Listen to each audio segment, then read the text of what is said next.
नमस्कार दोस्तों, मैं नितिन सिंह हाजिर हूँ आपके साथ फिर से गेम चेंजर क्लासेस में पॉलिटी की क्लास। जैसा कि आप लोग जानते हैं ये PYQ बेस्ड क्लास है और इस क्लास में आप लोग UPSSC, SSC, DSSB और रेलवे सभी के लिए उपयोगी है। क्यों? क्योंकि ये PYQ बेस्ड क्लास है, इसलिए ये क्लास सबसे अलग हो जाती है जो अन्य क्लासें यूट्यूब पर है। आज हम क्या पढ़ेंगे? संविधान के कुछ महत्वपूर्ण अनुच्छेद के बारे में पढ़ेंगे, यानी जो इम्पोर्टेंट्स आर्टिकल्स हैं उनके बारे में पढ़ेंगे। ठीक है, तो आइए अपनी क्लास हम चालू करते हैं। नंबर 1, जैसे अनुच्छेद 1 की बात करें तो भारत राज्यों का संघ है, ये अनुच्छेद 1 में बताया गया है। और बात करें हम अगर अनुच्छेद 3 की, तो संसद द्वारा किसी राज्य का नाम तथा नए राज्यों का गठन व इसकी सीमा तथा नामों का परिवर्तन किसके अंतर्गत आता है? अनुच्छेद 3।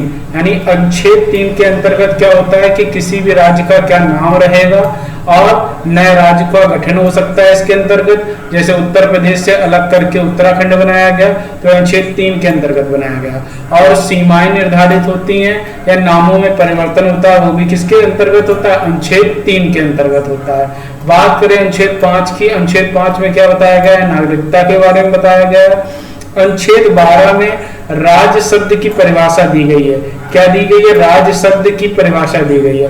बात करें अनुच्छेद 14 की, तो अनुच्छेद 14 में विधि के समक्ष समता बताया गया, यानी सभी लोग समान है, ये विधि कानून के समक्ष, वो अनुच्छेद 14 में बात की गई है। अगर अनुच्छेद 15 की बात करें तो धर्म, मूल, वंश, जाति, लिंग या जन्म स्थान के आधार पर भेदभाव निषेध, यानी किसी के साथ कोई भेदभाव नहीं होगा, ये किसमें बताया गया? अनुच्छेद 15 में।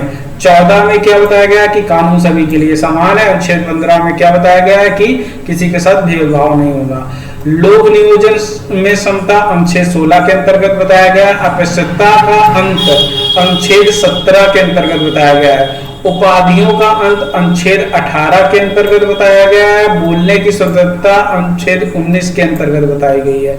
इसके बाद चलते हम लोग नेक्स्ट स्लाइड पर। यहाँ पर अनुच्छेद 20 में अपराधों के लिए दोष सिद्ध के संबंध में संरक्षण, यानी क्या है कि जो अपराधों के लिए दोष सिद्ध है उसके संबंध में संरक्षण है, यानी उसको पहले प्रूव करना पड़ेगा कि वो दोषी है, यानी ऐसे किसी को नहीं आप ब्लेम करके तुरंत सजा दे सकते हैं। ठीक है, ये अनुच्छेद 20 बताता है। मैं अनुच्छेद 21 में प्राण और दैहिक स्वतंत्रता का संरक्षण, यानी कोई व्यक्ति की प्राण और दैहिक स्वतंत्रता का संरक्षण अनुच्छेद 21 प्रदान करता है। अनुच्छेद 21 का क्या करता है? प्रारंभिक शिक्षा का अधिकार देता है, यानी इसको बोलते हैं RTI।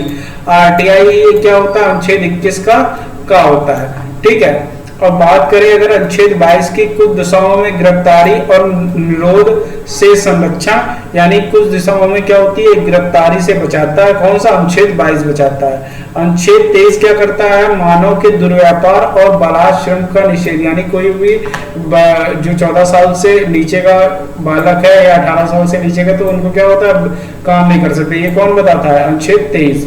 ठीक है, अब बात करते हैं अनुच्छेद 24 की। हम तो अनुच्छेद 24 हमें क्या बताता है? 6 से 14 वर्षों के बच्चों को मुश्किल कारखानों पर कार्य करने पर रोक। अनुच्छेद 24 भी इसी से संबंधित है, बस यहाँ पर क्या हो जाता है? मानव के दुर्व्यवहार यानी ह्यूमन ट्रैफिकिंग भी आ जाती है अनुच्छेद 23 में। और अनुच्छेद 24 में क्या आ जाता है कि जो ढाबे वगैरह पे काम नहीं कर सकते या फैक्ट्री वगैरह में काम नहीं कर सकते। ठीक है, अनुच्छेद 24। अनुच्छेद 26 में क्या बताता है? धार्मिक कार्यों के संबंध प्रबंध की स्वतंत्रता बताता है, यानी धार्मिक यानी सब सारे धर्मों को लोगों को अपने हिसाब से जीने का अधिकार है। ये कौन सा बताता है? अनुच्छेद 26 बताता है। अनुच्छेद 29 की बात करें तो अल्पसंख्यक वर्गों के हितों का संरक्षण, यानी जो भी अल्पसंख्यक लोग हैं उनका संरक्षण होगा, उनके हितों का संरक्षण होगा, ये अनुच्छेद 29 बताता है। आगे चलते हैं, अनुच्छेद 30 के बारे में बताएं तो शिक्षा संस्थाओं की स्थापना बताता है और प्रशासन करने का अल्पसंख्यक वर्गों का अधिकार बताता है। ठीक है, उनके अधिकार को बताता है कि वो लोग कैसे करेंगे। अनुच्छेद अगर 33 की बात करें तो इस भाग द्वारा प्रदत्त अधिकारियों का बलों आदि लागू होने के उपरांतरण करने की संसद की शक्ति, यानी क्या कि अनुच्छेद 33 के अंतर्गत बताता है कि जो भी अधिकार प्रदत्त होते हैं उनको लागू करने के संसद की शक्ति के बारे में बताता है। बात करें अनुच्छेद 34 की 34 की, जब किसी क्षेत्र में सेना विधि प्रवृत्त है तब इस भाग द्वारा प्रदत्त अधिकारों पर निर्वर्धन, यानी किसी भी क्षेत्र पर अगर कोई सेना विधि प्रवृत्त है, यानी कहीं पर मान लो जैसे कर्फ्यू वगैरह नहीं बोलते हैं, वो कुछ लग गया है, तो इस भाग द्वारा प्रदत्त अधिकारों पर निर्वर्धन, यानी वहां पर आपके जैसे घूमने फिरने इन सब का निर्वर्धन हो जाता है, इसके बारे में बताया गया है। अनुच्छेद 35 में बताया गया है इस भाग के उपबंधों को प्रभावी करने के लिए विधान, यानी उपबंधों को कैसे लागू किया जाएगा इसके बारे में बताया गया है। अनुच्छेद 40 के में बताया गया है ग्राम पंचायतों का गठन है। अनुच्छेद 44 में बताया गया नागरिकों के लिए एक समान सिविल संहिता के बारे में बताया गया। अनुच्छेद 45 में बताया गया बच्चों के लिए निःशुल्क एवं अनिवार्य शिक्षा का उपबंध। अनुच्छेद 48 में बताया गया कृषि और पशु पालन का गठन। ठीक है, इसके बाद चलते हैं अनुच्छेद 48 का इसमें क्या बताया गया है, पर्यावरण संरक्षण तथा संवर्धन और वन एवं वन्य जीव की रक्षा। ठीक है, ये 48 के काम बताया। 49 की अगर हम बात करें तो राष्ट्रीय महत्व के स्मारकों, स्थानों और वस्तुओं का संरक्षण, यानी जो भी राष्ट्रीय म्यूजियम होते हैं नेशनल म्यूजियम, उनके बारे में, उनके संरक्षण के बारे में अनुच्छेद 49 में बताया। 50 में अगर हम बात करें तो न्यायपालिका तथा कार्यपालिका का पृथक्करण बताया गया है कि दोनों कैसे कैसे अलग है। और अनुच्छेद 51 की अगर हम बात करें तो राष्ट्रीय शक्ति और सुरक्षा की अभिवृद्धि के बारे में बताया गया है। अनुच्छेद 51 का की अगर हम बात करें तो 51 का में क्या है, मूल कर्तव्य है। अनुच्छेद 52 की हम बात करें भारत का राष्ट्रपति से संबंधित है। ये दो इंपॉर्टेंट है, इनको याद करिएगा। अनुच्छेद 51 का काम मूल कर्तव्य से, अनुच्छेद 52 राष्ट्रपति से। ठीक है, अनुच्छेद 53 की बात करें तो संघ की कार्यपालिका शक्ति है। अनुच्छेद 54 भी इंपॉर्टेंट है जो बताता है राष्ट्रपति के निर्वाचन के बारे में। अनुच्छेद 55 राष्ट्रपति के निर्वाचन की रीति बताता है कि किस तरह से निर्वाचित होगा राष्ट्रपति। अगर हम बात करें अनुच्छेद 56 की तो राष्ट्रपति की क्या बताता है, पदावधि बताता है कि कितने समय तक रहेगा। बात करते हैं अनुच्छेद 57 के। अनुच्छेद 57 बताता है पुनर्निर्वाचन के लिए पात्रता। ठीक है, अनुच्छेद 58 बताता है राष्ट्रपति निर्वाचित होने के लिए अर्हताएं कि क्या क्या एलिजिबिलिटी है। अनुच्छेद 60 बताता है राष्ट्रपति द्वारा शपथ तथा शपथ या प्रतिज्ञान, यानी शपथ के बारे में बताता है अनुच्छेद 60। 61 की बात करें तो राष्ट्रपति पर महाभियोग चलाने की प्रक्रिया अनुच्छेद 61 बताता है। अनुच्छेद 63 की बात करें तो भारत का उपराष्ट्रपति के बारे में बताया गया। अनुच्छेद 64 की बात करें तो उपराष्ट्रपति का राज्यसभा का पदेन अध्यक्ष सभापति, जैसा कि आप लोग जानते हैं कि राज्यसभा का जो पदेन अध्यक्ष होता है वो उपराष्ट्रपति होता है, तो उपराष्ट्रपति पद अध्यक्ष होता है। ये किसमें बताया गया है, यहाँ 64 में बताया गया है।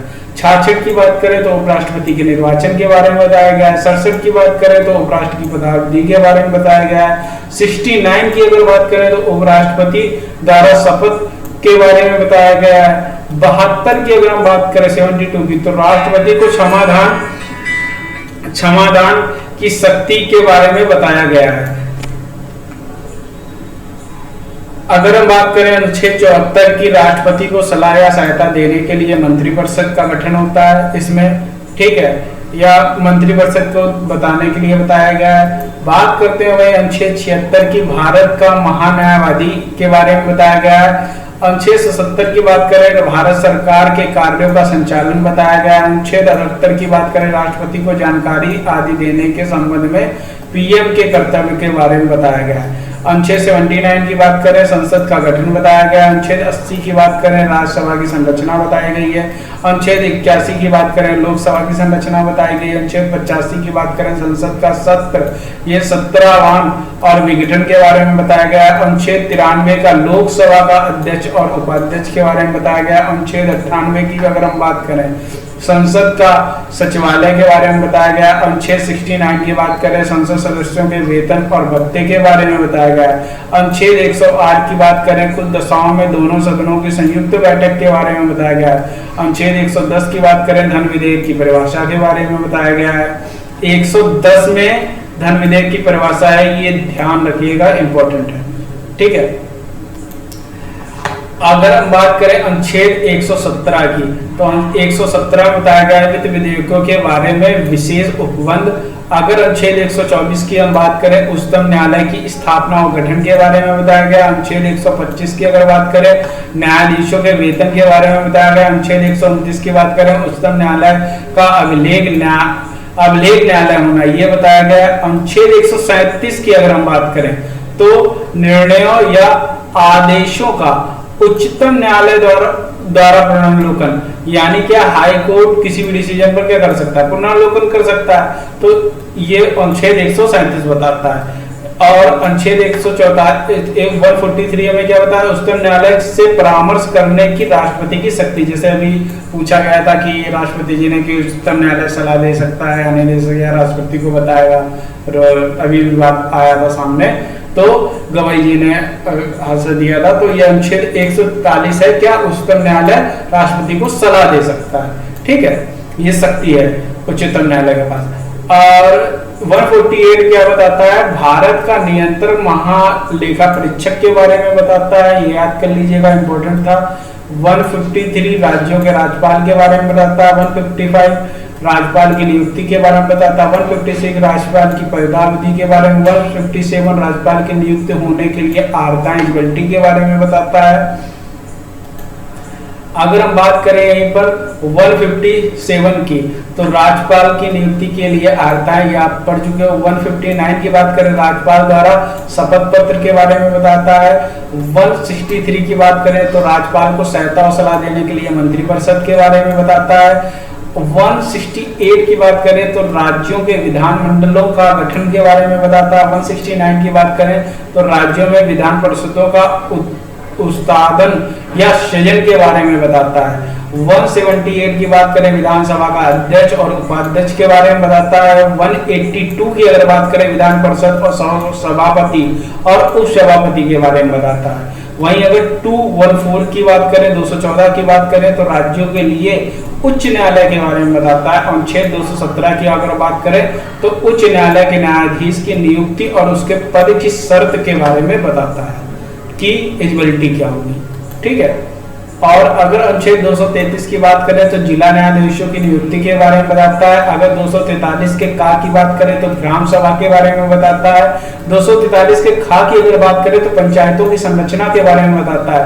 वहीं अगर 243 के था की बात करें तो नगर पालिकाओं का गठन के बारे में बताता है। अगर वहीं 244 की बात करें अनुसूचित क्षेत्रों और जनजाति क्षेत्रों का प्रशासन के बारे में बताता है। अगर 262 की बात करें अंतर्राष्ट्रीय नदियों या नदी दोनों के जल संबंधी विवादों का न्याय निर्णय के बारे में बताता है।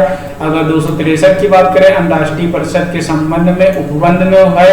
अगर 266 की बात करें भारत और राज्यों की संचित निधियां और लोक लेखे के बारे में है। अगर 267 की बात करें आकस्मिकता निधि के बारे में है।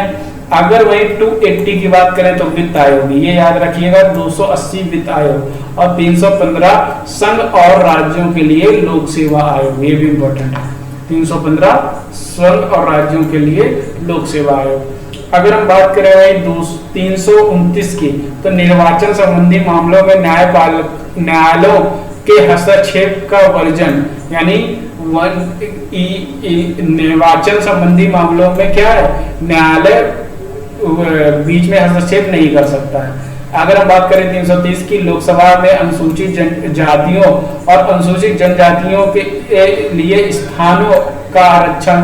अगर बात करें अनुच्छेद 331 की लोकसभा में आंग्ल भारतीय समुदाय का प्रतिनिधित्व की बात कर रहे हैं। अगर हम बात करें अनुच्छेद 332 के राज्यों की विधान सभा में अनुसूचित जातियों और अनुसूचित जनजातियों के स्थानों के लिए आरक्षण। अगर हम बात करें अनुच्छेद 333 की राज्यों की विधानसभाओं में आंग्ल भारतीय समुदाय का प्रतिनिधित्व की बात कर रहे हैं। आज ये बात करते हैं 338 की। 338 में राष्ट्रीय अनुसूचित जाति आयोग के बारे में बोला गया है। 338 के काम में राष्ट्रीय अनुसूचित जनजाति आयोग के बारे में बोला गया है। वहीं 339 में अनुसूचित क्षेत्रों के प्रशासन और अनुसूचित जनजातियों के कल्याण के बारे में संघ का नियंत्रण बोला गया है। 340 की अगर बात करें पिछड़े वर्गों की दशाओं के अन्वेषण के लिए आयोग की नियुक्ति, अगर बात करें अनुच्छेद 341 की तो अनुसूचित जनजातियां के बारे में बोला गया। अनुच्छेद 342 अनुसूचित जनजातियां, अनुच्छेद 343 संघ की राजभाषा, अनुच्छेद 345 राजभाषा या राजभाषाएं के बारे में बताया गया। ये याद रखिएगा, इंपॉर्टेंट है। 345 राजभाषा या राजभाषा और 343 संघ की राजभाषा, ये दोनों इंपॉर्टेंट है। और तो अनुच्छेद 351 हिंदी भाषा के विकास के लिए निर्देश। ठीक है, आगे बढ़ते हैं। 352 में आपातकाल की उद्घोषणा के बारे में बताया गया। 356 में राज्यों में संवैधानिक तंत्र को विफल हो जाने की दशा में उपबंध, यानी इसमें भी आपातकाल लग सकता है, ये ध्यान रखिएगा। 352, 356 और 360 ये तीनों आपातकाल से हैं। ठीक है, वित्तीय आपातकाल जब लगेगा तब 360 की बात होगी। और जब राज्यों में कहीं पर जैसे मणिपुर जल रहा था, ऐसा खबर आई थी, तो उस हिसाब में राज्यों में जब कहीं लगाना है पर्टिकुलर राज्य में तो 356 होगा। और अगर वैसे युद्ध के दौरान तो 352 होगा, ये वित्तीय स्थिति में। तो अभी तक ऐसा कोई आपातकाल लगा नहीं है, सिर्फ इंदिरा गांधी के दौरान। और वो भी कब लगा था? इंदिरा गांधी के दौरान लगाया गया था आपातकाल, वो 352 के अंतर्गत लगाया गया था, ताकि वो पूरे भारत पे लगा था। अनुच्छेद अगर 368 की बात करें, संविधान का संशोधन करने की संसद की शक्ति है, यानी संविधान में संशोधन संसद कर सकता है, जो करता ही रहता है, उसके लिए प्रक्रिया है। ठीक है, अगर बात करें 392 की तो कठिनाई को दूर करने की राष्ट्रपति की शक्ति, यानी राष्ट्रपति कठिनाई को दूर कर सकता है। ठीक है, इस यहीं पर हमारी आज की क्लास खत्म होती है। आपको इसकी पीडीएफ हमारे टेलीग्राम लिंक में मिल जाएगी, उसका लिंक डिस्क्रिप्शन में होगा या कमेंट में आपको मिल जाएगा। वहां से टेलीग्राम चैनल ज्वाइन करके आप लोग पीडीएफ ले सकते हैं क्लास की। और ऑफलाइन क्लासेस हमारे पंखीगंज में चलती है, जैसा कि आप लोग सभी जानते हैं। धन्यवाद, जय हिंद, मिलते हैं नेक्स्ट क्लास में।